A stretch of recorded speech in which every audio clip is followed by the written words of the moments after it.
Setelah sebelumnya menggeledah rumah Hardojoyo dan tersangka lainnya dalam kasus pembangunan Pasar Cinde, kini penyidik Kejaksaan Tinggi Sumsel menggeledah rumah milik mantan Gubernur Sumatera Selatan, Alex Nurdin di Jalan Merdeka, Palembang. Dalam penggeledahan, penyidik menggunakan rompi khusus masuk ke dalam rumah mantan Gubernur Sumsel 2 periode tersebut dan memeriksa serta mencari beberapa berkas berkaitan dengan kasus pembangunan Pasar Cinde.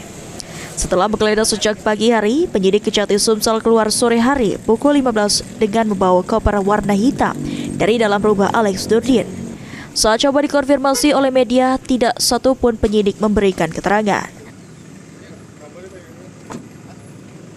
Sementara itu, saat penyidik Kejati Sumsel melakukan penggeledahan, putri bungsu sang mantan Gubernur Sumsel, Alex Nurdin, hadir ke rumah orang tuanya ditemani beberapa stafnya. Tim Liputan, PAL TV.